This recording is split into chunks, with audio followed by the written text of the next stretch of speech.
मित्रांनो नमस्कार, स्वागत आहे सगळ्यांचं शिवराज सर यूट्यूब चॅनलमध्ये. ॲडमिशन 2025च्या एका व्हिडिओमध्ये आपण बरेच विद्यार्थी विचारत असतात की कमी टक्के आहेत तर हा ट्रेड मिळेल का. पॉप्युलर ट्रेडमध्ये इलेक्ट्रिशियन, मोटर मेकॅनिक असे काही ट्रेड्स आहेत, फिटर आहे. तर हे ट्रेड बरेच पॉप्युलर ट्रेड असल्यामुळे बऱ्याच विद्यार्थ्यांची पसंती असते की हा ट्रेड आपल्याला मिळावा. पण टक्केवारी मात्र बघितलं तर ते बरीच खाली असते, त्यामुळे त्यांना तो ट्रेड मिळणं त्या ठिकाणी शक्यता वाटत नाही. त्यामुळे जर तुम्हाला टक्के कमी आहेत आणि तुम्हाला प्रशिक्षण शुल्क भरता येत असेल जे काही असतं, तर त्यामध्ये शासनाने एक प्रशिक्षण शुल्क प्रतिपूर्ती योजना केलेली आहे. जे फीज जी आहे ती तुमची काही प्रमाणात माफ होते. तर याबाबत या व्हिडिओमध्ये आपण डिटेलमध्ये बघणार आहोत. IMCची फी जी असते किंवा जरी तुम्ही प्रायव्हेट ITI मध्ये जर तो ट्रेड मनपसंत ट्रेड मिळाला आणि तो जर मिळतो शक्यतो आणि तो जर मिळाला तर त्या ठिकाणी त्याची जी फी असते ती तुमची माफी म्हणजे त्या ठिकाणी एक ठराविक रक्कम माफ केली जाते किंवा शासनाकडनं तुम्हाला प्रतिपूर्ती मिळते, रिएम्बर्स मिळते, म्हणजे पुन्हा तुम्हाला ती तुमच्या अकाउंटला येते. तर अशी योजना या व्हिडिओमध्ये आपण डिटेलमध्ये बघणार आहोत. तर जाऊ डिटेल व्हिडिओकडे. तोपर्यंत तुम्ही चॅनल नवीन असाल तर सबस्क्राईब करा, ऑल नोटिफिकेशनला क्लिक करा, म्हणजे तुम्हाला सगळ्या नोटिफिकेशन मिळत जातील. रोजच्या अपडेटसाठी तुम्ही टेलिग्राम आणि व्हॉट्सअप चॅनलला जॉईन करू शकता. सगळ्या लिंक खाली डिस्क्रिप्शनमध्ये दिलेले आहेत. व्हिडिओ आवडल्यास लाईक, शेअर, कमेंट करायला विसरू नका. मित्रांनो, ट्रेड तर ITIचे भरपूर आहेत आणि यामध्ये प्रत्येक ट्रेडला पसंती असतेच असं नाही. प्रत्येकाला वाटतं की मला इलेक्ट्रिशियन मिळाला पाहिजे आणि त्याचा कट ऑफ जर बघितला तर बराचपैकी वर असतो. इलेक्ट्रिशियन सारख्या ट्रेडचा कट ऑफ जो असतो, इलेक्ट्रिशियन, फिटर, त्याला पॉप्युलर ट्रेड एक नाव ठेवलेलं आहे. तर त्यामध्ये विद्यार्थ्यांना ॲडमिशन असतो, म्हणजे प्रत्येक विद्यार्थी पहिला इलेक्ट्रिशियन मागत असतो. तर हे ट्रेड जे आहेत जर ते तुम्हाला करायचेच असतील तर त्या ठिकाणी तुम्हाला प्रत्येक जिल्ह्यानुसार थोडंसं कट ऑफ हाय मेरिटवर लागलेलं असतं. म्हणजे ज्या ठिकाणी जागा कमी आहेत त्या ठिकाणी मेरिट वर जातं आणि ज्या ठिकाणी जागा कमी जास्त असतात त्या ठिकाणी मेरिट खाली येतं. परंतु मेरिट जरी खाली आलं तरी यामध्ये आपल्याला बऱ्याच वेळा ॲडमिशनसुद्धा मिळत नाही, कारण हाय मेरिटचे ट्रेड्स जे असतात, पॉप्युलर ट्रेड असतात, त्यांना बऱ्यापैकी मेरिट वर गेलेलं दिसतं. फक्त काही ठिकाणी ते मेरिट खालीसुद्धा आलेलं दिसतं, फक्त त्या ठिकाणी जागा मात्र जास्त असतात. अशा वेळी तुम्हाला बऱ्याच विद्यार्थ्यांना वाटतं की मला हाच ट्रेड करायचा आहे. तर शासनाने फी अंबर्स एक व्यवसाय प्रशिक्षण शुल्क प्रतिपूर्ती योजनेची GR त्या ठिकाणी 2019 पासून चालू केलेली आहे. म्हणजे जरी तुम्ही खाजगी ITI मध्ये जरी ॲडमिशन घेतलं, प्रमाणपत्र मात्र NCVTचंच मिळणार, जो आपला बोर्ड आहे. तर डायरेक्टरेट ऑफ जनरल हा जो बोर्ड आहे ज्याचं काय असतं, प्रमाणपत्र पूर्ण देशामध्ये एकच प्रमाणपत्र मिळतं, ते मात्र तुम्हाला मिळणार आहे जरी तुम्ही प्रायव्हेट ITIला ॲडमिशन घेतलं तरी. तर याबाबत व्यवसाय शिक्षण प्रशिक्षण शुल्क प्रतिपूर्ती योजना म्हणून काढलेली आहे. तर यामध्ये 2019ला GR आला. तर या GR मध्येच सामाजिक शैक्षणिकदृष्ट्या मागास म्हणजे SCBC खुल्या प्रवर्गातील जे विद्यार्थी असतील, ज्यांचं उत्पन्न मर्यादासुद्धा आहे, तीसुद्धा खाली बघणार आहोत. अनुसूचित जाती असतील, तो सुद्धा GR आला 2019 मध्ये. त्यानंतर अनुसूचित जमाती म्हणजे SC ST यांचंसुद्धा उत्पन्न जर त्या ठिकाणी असेल आणि त्यांनी जर प्रायव्हेट ITIला ॲडमिशन घेतलं, दिव्यांग प्रशिक्षणार्थी आहेत त्यांनासुद्धा आहे, आणि VJNT OBC यांच्यासारख्या विद्यार्थ्यांनासुद्धा ही योजनेचा लाभ घेऊ शकतात. तर या योजनेमध्ये शिल्पकारागीर, आता पात्रता कोणकोणती असणार आहे तर शिल्पकारागीर प्रशिक्षण म्हणजे CTS योजना जी आहे, आम्ही DGTचा उदाहरण दिलं तर ही DGTची CTS योजना आहे.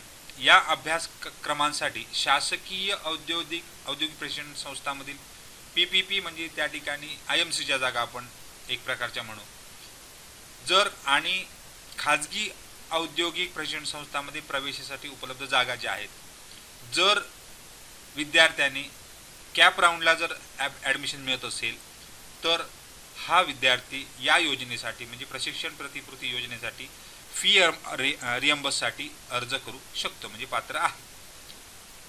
खाजगी औद्योगिक प्रशिक्षण संस्था व्यवस्थापन कोट्या म्हणजे मॅनेजमेंट सीटला मात्र तुम्ही पात्र राहणार नाहीत किंवा इन्स्टिट्यूट लेवल ज्या सीट असतात त्याच्यासाठी पात्र नाहीत असं म्हटलेलं आहे. त्यामुळे कॅप राऊंड म्हणजे पहिला, दुसरा, तिसरा आणि चौथा राऊंड यामध्ये तुम्हाला शक्यतो या पसंतीच्या ट्रेडला ॲडमिशन घेणं मिळू शकतं, ॲडमिशन घेऊ शकता, त्यांनाच फक्त ही मिळणार आहे.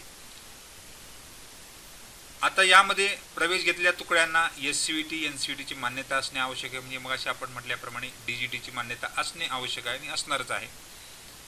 किंवा प्रशिक्षणार्थ्याने यापूर्वी गव्हर्नमेंट कॉलेजमधून कोणत्या प्रकारचा ITI केलेला असला नाही पाहिजे असं म्हटलेलं आहे.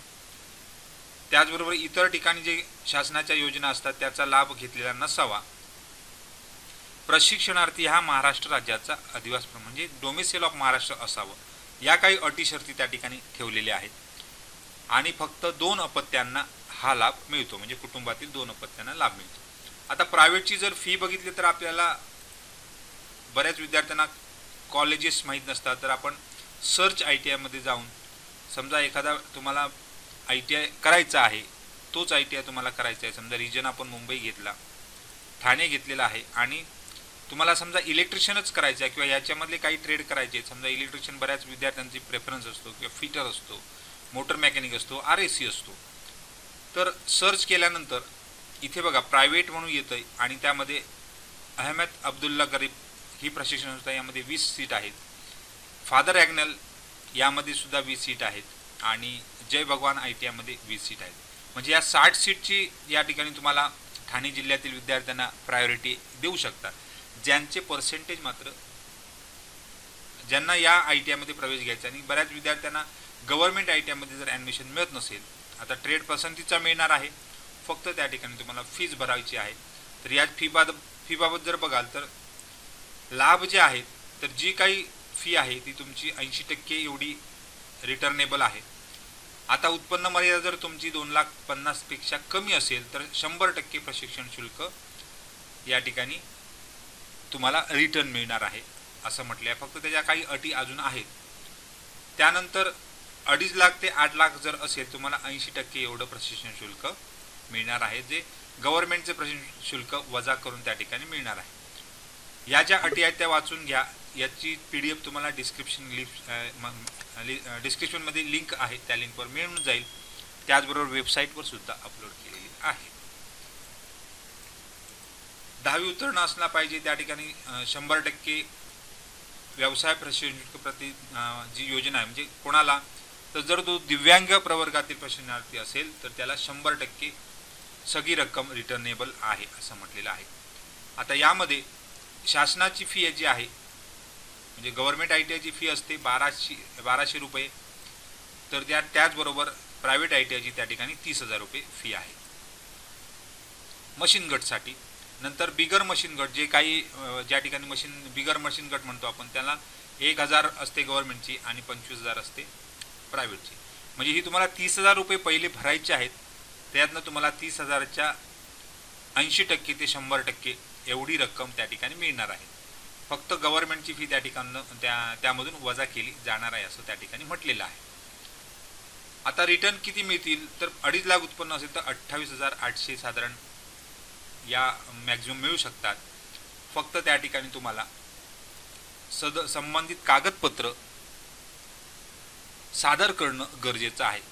आणि 2.5 लाख ते 8 लाख असेल तर 80% म्हणजे 23,040 रुपये त्या ठिकाणी तुमच्या अकाउंटला डायरेक्ट गव्हर्नमेंट ट्रान्सफर करणार आहे. परंतु तुम्हाला हे ॲडमिशन घेताना हे जे पैसे आहेत, जे प्रायव्हेट ITI ची फी आहे, इथे खाजगी प्रशिक्षण संस्थेची फी आहे, ती मात्र तुम्हाला सुरुवातीला भरावी लागणार आहे. आता याच्यात थोडासा प्लस मायनस बदल असू शकतो, तो तुम्ही त्या ठिकाणी प्रत्यक्ष त्या संस्थेला भेट दिल्यानंतर लक्षात येणार आहे. आता इथे 100% फी ही कोणाला मिळणार आहे तर दिव्यांग प्रशिक्षणार्थ्यांना 100% फी मिळणार आहे. आता हे सगळं करण्यासाठी तुम्हाला कागदपत्रांची गरज असते. जी आवश्यक कागदपत्रे शासनाकडे सादर करावी लागतात ती तुमच्या ITI मधून सादर केली जातात, पण त्यांना तुम्हाला ती पुरवावी लागणार आहे. औद्योगिक प्रशिक्षण संस्थेतील शिल्पकारागिरी प्रशिक्षण योजना म्हणजे CTS योजना प्रपत्र क्रमांक 3 प्रमाणे आवश्यक यादी आहे, त्यामध्ये देण्यात आलेले संबंधित प्रशिक्षणार्थ्यांनी कागदपत्र सादर करायचे आहेत. तर आधार कार्ड आहे, हे गरजेचं आहे. त्याचबरोबर रेशन कार्ड आहे, महाराष्ट्राचं डोमेसील प्रमाणपत्र आहे, पालकाचा उत्पन्नाचा दाखला महत्त्वाचा आहे, जातीचा दाखला महत्त्वाचा आहे, जात वैधता प्रमाणपत्र हा महत्त्वाचा आहे. फक्त यांना त्या ठिकाणी लागू अनुसूचित जमातीमधील विद्यार्थ्यांना दिलेला आहे. आर्थिकदृष्ट्या म्हणजे EWS आता बंद करून त्या ठिकाणी SEBC केलेलं आहे, त्यामुळे ते सुद्धा तुम्हाला त्या ठिकाणी आवश्यक असणार आहे. दिव्यांग असेल तर त्याची 40% जास्त असण्याची उल्लेख असल्याचं प्रमाणपत्र असणं गरजेचं आहे. आणि पुढील वर्षातील 31 मार्चपर्यंत वैध असलेले नॉन क्रिमिनल प्रमाणपत्र हे सुद्धा त्या ठिकाणी तुम्हाला लागणार आहे. त्याच्यासाठी विमुक्त जाती आणि भटक्या जमाती हे जे विद्यार्थी आहेत त्यांच्यासाठी जात प्रमाणपत्र आहे आणि वैधता प्रमाणपत्र सामाजिक आणि शैक्षणिक दृष्ट्या मागासवर्ग म्हणजे SCBC विद्यार्थ्यांना सुद्धा ही योजना मिळू शकते. तर अशा प्रकारे या योजनेचा लाभ घेऊन तुम्हाला तुमच्या पसंतीचा ट्रेड जो तुम्हाला हवा आहे तो या ठिकाणी तुम्ही आता ॲडमिशन ॲक्टिव्हिटीमध्ये गेल्यानंतर तुमचा ऑप्शन फॉर्म जो तुम्ही भरलेला आहे त्याची प्रिफरन्स इथे तुम्ही बदलू शकता, किंवा जर तुम्हाला पर्सेंटेज कमी असतील तर तुम्ही प्रायव्हेट ITI घेऊ शकता आणि या योजनेचा लाभ घेऊ शकता. फक्त तुमच्याकडे डॉक्युमेंट्सची आवश्यकता लागणार आहे, ते आहेत किंवा नाही याची खात्री करा आणि नंतरच हे फॉर्म वगैरे भरायला सुरुवात करा.